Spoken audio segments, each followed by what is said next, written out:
Fora do script. Fora do script. Fora do script. Fora do script. Fora do script.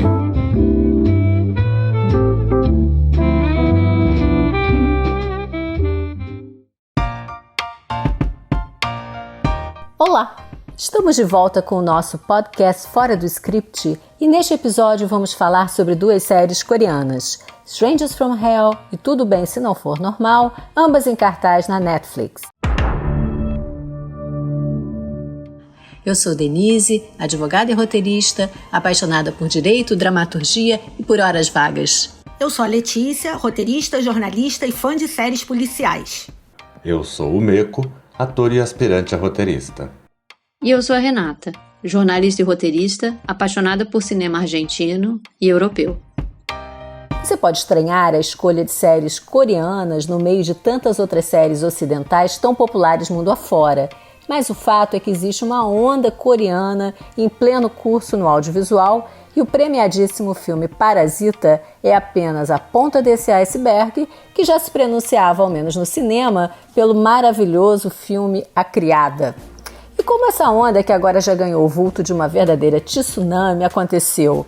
Se você pensa que foi do dia para a noite, se engana. Foram 3 décadas. É curioso que o audiovisual coreano tenha conseguido, apesar de anos de ditadura, se viabilizar com apoio financeiro do governo, que porém não interferiu nas criações ou produções. Há um sistema de autofinanciamento, 3% do valor dos ingressos revertem para o audiovisual e também há um sistema de cotas que garante a exibição de obras nacionais.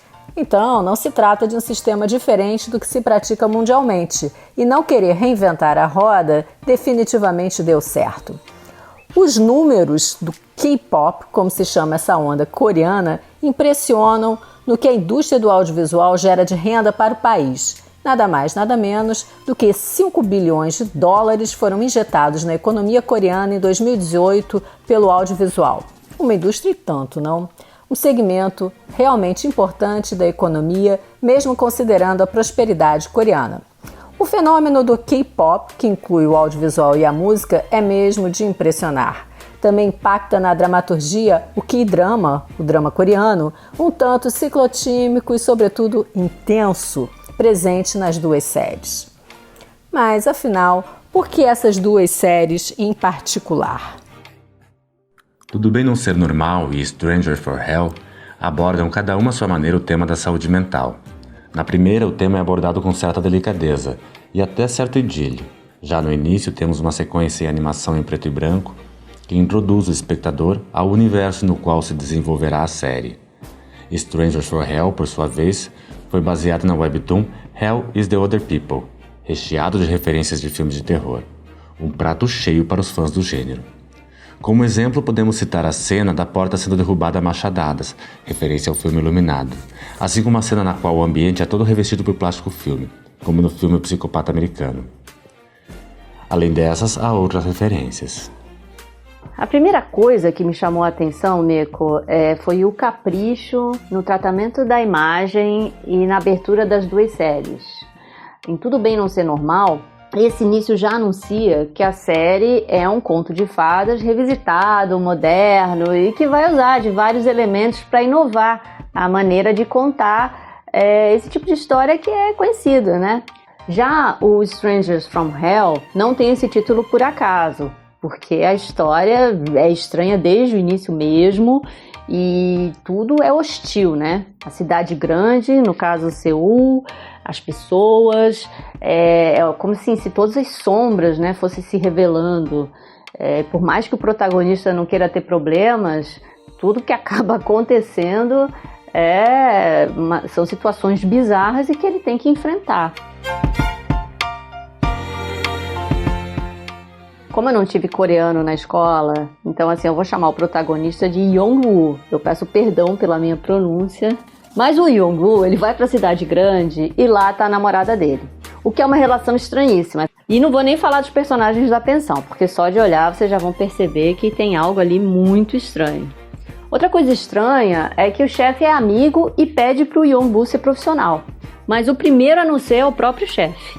As relações todas são muito estranhas em geral, né? Tanto que a namorada dele e o próprio Yong-woo sofrem assédio no trabalho, bullying, e eles, assim, lidam com isso de uma forma também, eu acho, estranha. E aí, assim, todo esse clima, né, essas situações bizarras vão dando uma aflição na gente, que a gente vai se envolvendo e vai pensando, poxa, eu acho que isso não vai terminar bem. E uma outra coisa que eu reparei em comum nessas duas séries é que as transições entre algumas cenas são muito bonitas.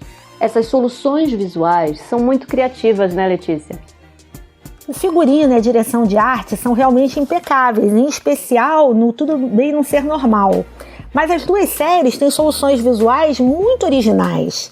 Algumas são sofisticadas e bem em clima de fantasia, como as pétalas caindo sobre um carro ou a chuva na loja de conveniência em Tudo Bem. Na mesma série, tem algumas soluções simples, mas que funcionam muito, como o encontro do casalzinho protagonista em um elevador espelhado. Ela está do lado de fora e ele está dentro do elevador. E as câmeras vão se alternando entre eles e com o fechamento da porta. Então, quando você olha, você está vendo ele refletido no espelho ou ela refletida no espelho. Isso cria ali um clima no casal, né? No Tudo Bem, essa lista de soluções criativas é gigantesca. Tem muitas animações, já que a protagonista ela escreve livros infantis, tem flashbacks em preto e branco, a abertura é linda, tem foto de livro que pisca e por aí vai. No terceiro episódio, eu chamo a atenção para uma cena em que aparece um elefante. Sim, Letícia. Outro ponto interessante são as legendas em coreano que explicam alguns termos, tipo depressão psicótica, conversão e até mesmo tumor. Mas são duas séries muito longas que muitas vezes têm inserts do próprio episódio e fala a mesma coisa várias vezes. Há muito flashback, flerta com melodrama e melodrama coreano, os personagens falam sozinhos, tem que ter tempo para assistir. Acho importante avisar porque pode ser um exercício de paciência. Essa questão do ritmo é bem curiosa mesmo. Pensando no que a gente vê por aí no streaming, seja em séries americanas ou nas séries europeias, que já tem um ritmo um pouco mais lento, as coreanas são muito arrastadas, mas muito arrastadas mesmo. Dava para tirar uma meia hora no mínimo em cada episódio sem perda do conteúdo. Como a gente é muito trabalhado em novela, e as novelas brasileiras também têm esse lado expositivo, eu acho que você consegue passar por essas séries coreanas e entender essa questão delas serem explicativas, de algumas vezes retomar um assunto, como se o espectador tivesse perdido, não fosse compreender a história como um todo. Agora, por exemplo, vou dar um exemplo bem simples. No Stranger in Hell, a primeira frase do primeiro episódio, a primeira frase do piloto, ela já indica para onde a série vai. Não é que ele esteja plantando para colher mais tarde, ele está dizendo claramente o que vai acontecer. Lógico que até chegar a o que vai acontecer, ele tem todo um como aí, como acontece, que tem uma construção muito legal. Mas você, na primeira cena, você já sabe como é que vai ser o final. E eu acho que também essa narrativa expositiva, eu acho que ela explica um pouco como é que eles abordam as doenças mentais. Que essa abordagem ela é muito forte nas duas séries, né? As duas séries trabalham com personagens que têm doenças mentais. Eu fiquei um pouco com a impressão que os roteiristas abriram um manual de psiquiatria e foram listando e ticando as características de cada transtorno. Então você fica um pouco com a impressão de que você está vendo entre aspas, e com todo respeito, o maluquinho do papel e não um personagem com várias camadas. Fazendo esse episódio, a gente acabou descobrindo que esse tema da doença mental ele é muito, muito relevante na indústria cultural coreana e asiática como um todo. No caso da Coreia especificamente, eu acho que é uma necessidade de abordar esse tema e de abordar de maneira realmente positiva. Porque a Coreia do Sul é o segundo país no mundo com maior número de suicídios. Então eles têm muitos produtos que tratam desse tema, né? No caso das duas séries que a gente está falando aqui, esse tratamento é diferente. O Tudo Bem, ele faz uma viagem lúdica. O Stranger in Hell, ele é apavorante. Como se eles tivessem um pouco, como se as duas séries pensassem assim, ao mundo dos portadores de doenças mentais bonzinhos e o mundo dos portadores de doenças mentais do mal. E assim, você vai tentar entender como isso funciona. Em Strangers for Hell, há muito sadismo e manipulação psicológica por parte do personagem do dentista, Moon-ju, com Jong-woo. Junto com ele, temos na pensão o ex-presidiário, que é uma espécie de voyeur e tarado. Além dele, ainda há os gêmeos sinistros e a dona da pensão, a senhora Yoo Bok-sun, interpretada pela atriz Lee Jung-yoon, que também interpretou a governanta de Parasita. O protagonista, aspirante a escritor do gênero policial, inicia a história escrevendo seu livro e tem um comportamento comum. Esse comportamento vai se transformando no decorrer da trama até chegar na grande e importante virada no final, sobre a qual não tecerei grandes comentários para evitar spoiler.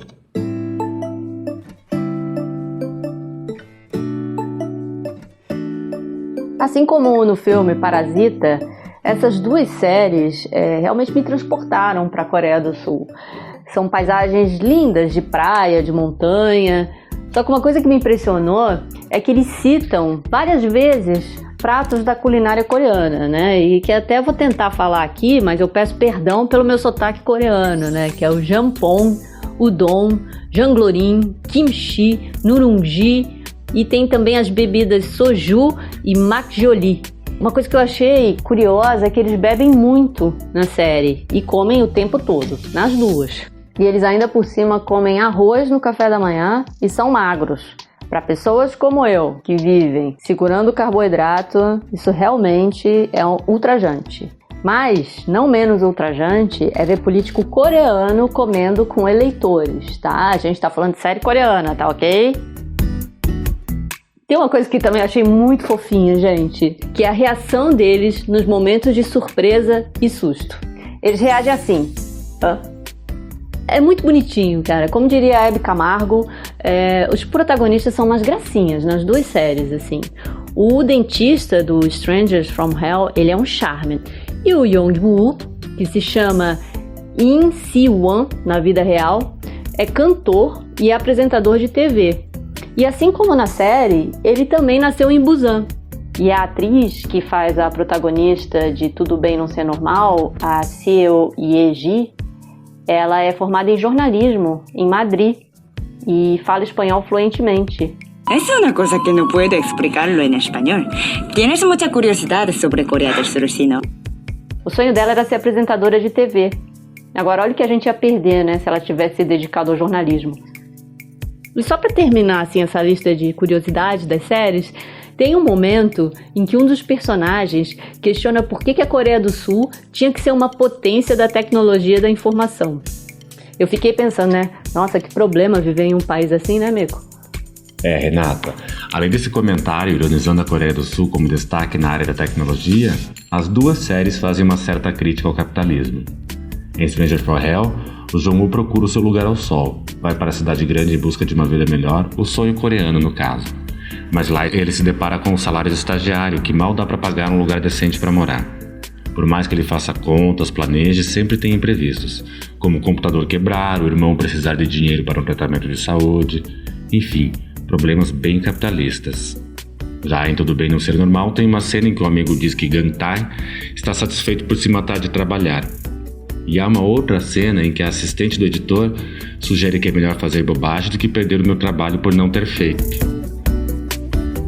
Destaque para a cinematografia da série Stranger for Hell, que mesmo nas cenas mais escuras, mantém a colorização que confere às cenas o ambiente claustrofóbico e perturbador. Além disso, os ângulos de câmera contribuem bastante para a criação desse incômodo. As passagens de cena também valem ser comentadas, já que fazem com que as transições entre elas seja quase imperceptível. É evidente que esse universo das séries coreanas ele é bem diferente das séries ocidentais em vários aspectos, mas tem uma coisa que os coreanos fazem tão bem quanto os ocidentais, que é o merchan. Tem uma marca de carro que aparece no Tudo Bem Não Ser Normal, que aparece em detalhes, assim, a chave, a porta, e a ponto de um personagem perguntar se o carro é a gasolina ou a diesel, o que eu achei que é um merchan, assim, que mais uma vez remete um pouco ao que a gente vê nas novelas brasileiras. Tem uma marca de lanchonetes também, que tem no mundo todo, que aparece 2 vezes com aquele letreirão explodindo na tela. Agora, é engraçado que tem um auto-merchan muito bacana. Em uma cena, os personagens passam num ponto de ônibus onde o cartaz da Netflix está anunciando justamente Tudo Bem Não Ser Normal. Eu achei curioso, fiquei pensando qual era o público que eles queriam atingir, porque o público que estava vendo a série já sabia o que era, né? Achei engraçado, assim, foi tipo um easter egg de videogame, mas de uma maneira que eu achei um pouco irônica. Talvez eles tenham querido ironizar isso, né? Agora, outra coisa que também é bem curiosa é que eles batizam os estabelecimentos comerciais com nomes divertidos. E muito nessa vibe de você fazer a reafirmação do que aquilo é. O hospital psiquiátrico, ele se chama OK. E ele tem uma logo que é um emoji de sorriso. E tem um restaurante que se chama We Are Family, que é um restaurante de comida caseira. Assim caminha o audiovisual coreano e eu acho que vale a pena dar uma olhada e curtir. Além desses nomes divertidos que a Letícia falou, a Ko Moon-young tem umas tiradas bem humoradas. Tem uma cena em que ela chega com um chapéu gigante e o Gang-tae pergunta se ela não poderia vestir algo mais confortável. Ela responde: "Fico mais confortável nua." Esse é um alívio cômico, mas na maior parte de Tudo Bem Não Ser Normal há todo um drama familiar. O Gang-tae quer ser amado pela mãe, pois tem um irmão especial e nunca foi notado por ela. Curiosamente, nas duas séries os protagonistas não têm pai. E os poucos pais que aparecem são maus, como o pai da Ko Moon-young e o pai do rapaz internado, que é um político. Chegamos agora à nossa sessão Cena Marcante, em que são escolhidos momentos de destaque e de fina dramaturgia. O Meco aponta uma de Strangers from Hell, mas elegantemente não dá spoiler. Fala lá, Meco. Bom, a minha cena marcante de Stranger from Hell tá mais pro fim da série, quando acontece o confronto final entre os personagens principais e quando todas as pontas do roteiro, pelo menos no que diz respeito à trama principal, acabam se juntando. E pra você, Renata, qual é a sua cena marcante? Denise, é difícil de selecionar uma cena de Tudo Bem Não Ser Normal que não adiante o andar da carruagem, né? Vamos dizer assim. Mas tem uma que eu achei muito emocionante, que é quando o Gang-tae vai abraçar uma paciente que tem múltiplas personalidades e naquele momento ela acha que ela é uma criança e ela teve uma discussão com o pai. Daí o Gang-tae vai acolher essa paciente, só que quando a câmera abre, a gente vê ele abraçando realmente uma criança, chorando copiosamente com ele. É muito tocante, eu realmente fiquei bem emocionada com essa cena. Esse foi o 4º episódio do nosso podcast Fora do Script e o primeiro do ano de 2021, que esperamos nos traga algum refrigério depois do pandêmico 2020. No próximo episódio, vamos sair um pouco da ficção e incursionar por obras documentais do audiovisual. Cuide-se bem, usem máscara apesar do calorão e que tenhamos logo logo a tão esperada vacina. Até a próxima, pessoal! Fora do script. Fora do script. Fora do script. Fora do script. Fora do script.